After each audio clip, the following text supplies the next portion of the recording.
Start. नमस्कार दोस्तों, मैं अरुण चौधरी। दोस्तों, आज मैं दो विषयों पर बात करने वाला हूं। एक तो राजस्थान हाईकोर्ट ने जो जूनियर अकाउंटेंट की परीक्षा अंतिम परिणाम पर रोक लगाई है, उस पर बात करेंगे।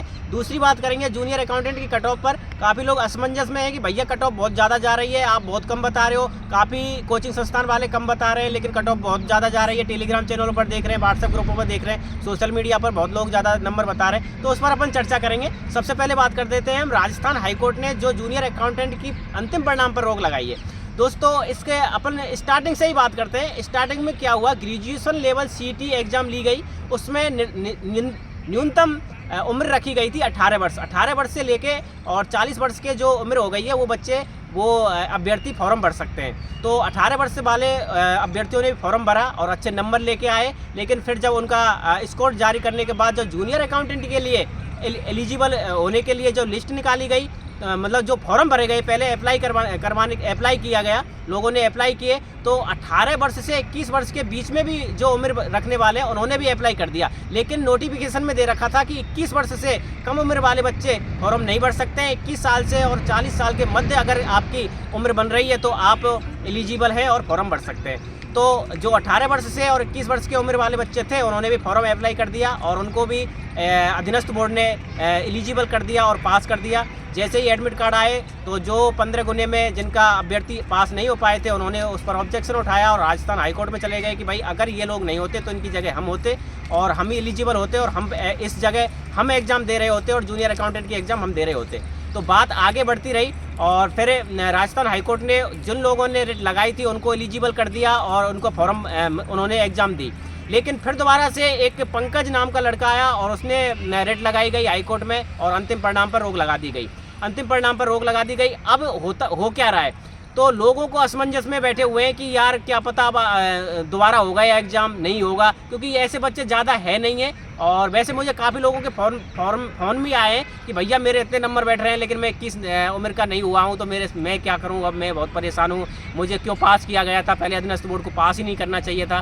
काफ़ी लोगों के फ़ोन आ रहे हैं कि भैया इनको क्यों किया था, अगर ये नहीं होते तो हम होते इनकी जगह और हम एग्ज़ाम दे रहे होते और मेरी अच्छी तैयारी थी, मैं कॉमर्स से था तो अच्छे नंबर आ रहे होते। तो ऐसा असमंजस में बैठा हुआ है। लेकिन बात यह है कि ये ज़्यादा बच्चे हैं नहीं है, बहुत कम बच्चे हैं, इनको डीबी में निकाल दिया जाएगा जहाँ तक मैं समझता हूँ। और वैसे नेक्स्ट डेट आने वाली है हाईकोर्ट की, तो आगे जो क्या डिसीजन लिया जाएगा, क्या होगी, वो तो आगे पता चलेगा। लेकिन मैं जहाँ तक समझता हूँ तो अंतिम परिणाम पर रोक लगी है। 5 मार्च को आपकी आंसर की आने वाली है, वो आंसर की आएगी और रिजल्ट है। रिजल्ट डीबी के लिए जो रिजल्ट डिक्लेयर किया जाएगा, अभी तो थोड़ी जैसे ही आंसर की आएगी उसके जस्ट बाद आचार संहिता लग जाएगी। आचार संहिता में मुझे पता नहीं है कि शायद मुश्किल ही रिजल्ट आ पाएगा, क्योंकि पहले भी ये नहीं हो पाया था। हम गए थे अधीनस्थ बोर्ड, तो उन्होंने कहा था कि भाई नहीं हो पाएगा, आचार संहिता में नहीं होगा। लेकिन दोबारा से आचार संहिता लग गई है। अब बीजेपी सरकार के ऊपर है, बीजेपी सरकार अगर इन्हें अलाउ कर देती है तो रिजल्ट आ जाएगा, और बीजेपी सरकार अगर इन्हें नहीं चाहती कि भाई नहीं देना रिजल्ट, अभी बाद में देना चुनावों के बाद, तो बाद ही आएगा।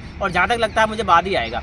तो रिजल्ट आ जाएगा, डीबी कराई जाएगी। डीबी में लगभग 10 से 12 हज़ार बच्चे बुलाए जाएंगे। तो डीबी में अगर ये बच्चे आते हैं तो इनको बाहर निकाल दिया जाएगा। क्यों? क्योंकि ऐसा हर भर्ती में होता है। कोई भी भर्ती देख लीजिए, काफ़ी लोग होते हैं ऐसे कि भाई अपन एग्ज़ाम दे के देख लेते हैं, तो उन लोगों को भी फर्जी आ जाते हैं। यहाँ केवल एक समस्या है कि वहाँ क्या होता है, जैसे रीट में भी काफ़ी लोग अप्लाई कर देते हैं, तो रीट में क्या होता है, फिक्स दे रखी है 60% से ऊपर जाते हैं तो आप फॉर्म अप्लाई कर सकते हैं सेकंड पेपर के लिए, मतलब मेंस के लिए। तो अब यहाँ पर 15 गुने का मैटर बढ़ रहा है कि 15 गुने अगर आप ये फॉर्म नहीं भरते तो 15 गुने और बच्चे आ जाते, इसलिए थोड़ा सा मैटर चल रहा है हाईकोर्ट में। अब देखना होगा आगे डेट में क्या होता है। अब अंतिम परिणाम पर रोक लगा है, कोई डीबी कराई जाएगी, डीबी के भी रिजल्ट आएगा, उस पर भी कोई दिक्कत नहीं है। और हाईकोर्ट का ऐसा मैटर चलता ही रहता है, हर एग्जाम में आता रहता है। तो ऐसा मुझे तो नहीं लग रहा कि कुछ ज़्यादा हेर-फेर होगा इसमें। और अंत में यही आएगा कि ज़्यादा से ज़्यादा 100, 200, 1000 होंगे बच्चे। 1000 भी बच्चे पास कर लेते तो उनको बाहर निकाल दिया जाएगा डीबी में। और मुझे तो नहीं लगता 1000 होंगे, ज़्यादा से ज़्यादा 100, 200 होंगे। कुछ लोगों का फ़ोन मुझे भी आया है कि भैया मैं पास हो रहा हूँ, मेरे 500 सेट हो रहे हैं। मैंने टेलीग्राम चैनल पर उनका भी डाला था। तो मुझे नहीं लगता कुछ होएगा, और आते रहते हैं। तो आप इस चीज़ को तो बिल्कुल छोड़ दीजिए और बिल्कुल निश्चिंत रहिए। दूसरी बात करते हैं हम कट ऑफ पर। तो कट ऑफ पर क्या हो रहा है, टेलीग्राम चैनल पर काफ़ी लोग बार बार कट ऑफ ज़्यादा बढ़ा के बता रहे हैं कि भैया यार इतनी कट ऑफ कैसे जा सकती है। तो मैं बताता हूँ, मैंने काफ़ी लोगों से सुबह से लेकर शाम तक मेरा काम ही ये रहता है कि भाई कितने नंबर बैठ रहे हैं, क्योंकि लोगों के फ़ोन आते रहते हैं। मेरा नंबर वायरल हो ही गया है, मुझे उठाना ही पड़ता है।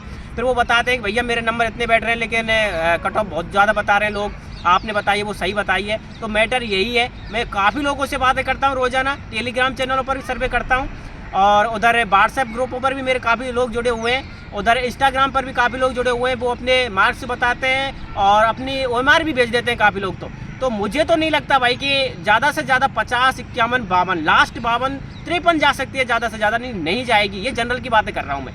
तो आप निश्चिंत रहिए।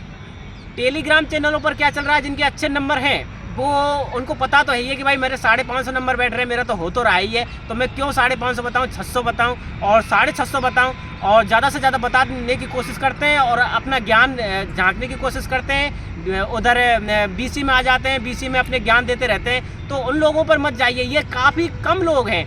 ज़्यादा से ज़्यादा 100-200 लोग हैं जो हर ग्रुप में मिल जाएंगे, हर BC में मिल जाएंगे और अपने ज्ञान बांटते डोलते हैं। उन पर ना जाइए। आप धरातल में आएंगे तो आपको पता चलेगा। मुझे पता है धरातल का नहीं जा रही इतनी, ज़्यादा से ज़्यादा 50 से 53 के बीच में रहेगी।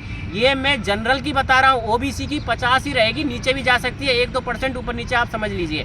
आप निश्चिंत रहिए, कट ऑफ को लेकर बिल्कुल निश्चिंत रहिए। मैं बता रहा हूँ, सत्य बता रहा हूँ, क्योंकि मैंने देखा है धरातल पर, मैंने लोगों से जुड़ा हुआ हूँ, मैंने काफ़ी लोगों से बातें की है, मैं ऐसे ही नहीं फेंक रहा हूँ। मैंने भी खुद ने एग्जाम दिया है भाई, तो मुझे पता है।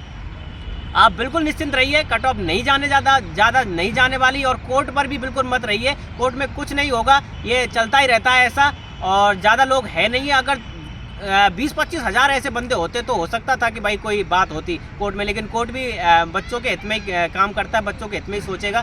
तो मुझे नहीं लगता कि कुछ एयर फदल होगा।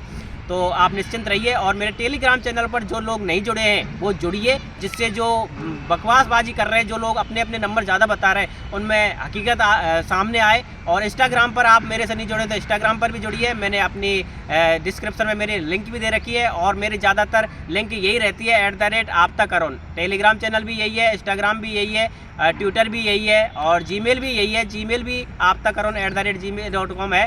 तो आप बिल्कुल निश्चिंत रहिए, आप मुझसे जुड़ सकते हैं। फ़ोन नंबर मैं दे नहीं सकता क्योंकि मैं बहुत परेशान रहता हूँ, फ़ोन उठा कर मैं परेशान हो गया हूँ। मैंने सिम भी मुझे बंद करना पड़ता है। और मैं सोचता हूँ कि आप निश्चित रूप से आप मुझ पर विश्वास कर रहे होंगे, और जो लोग विश्वास नहीं कर रहे हैं वो जब अंतिम परिणाम आएगा, जब आप मुझ पर विश्वास जरूर करोगे। ऐसे ही सिटी में आप लोगों ने मुझ पर विश्वास किया था और काफ़ी लोगों ने नहीं किया था, तो जब अंतिम परिणाम आया था तो मैंने बता दिया था कि देखो मैंने बताया था वही हो रहा है। तो आप बने रहिए, तब तक के लिए जय हिंद, जय भारत, धन्यवाद।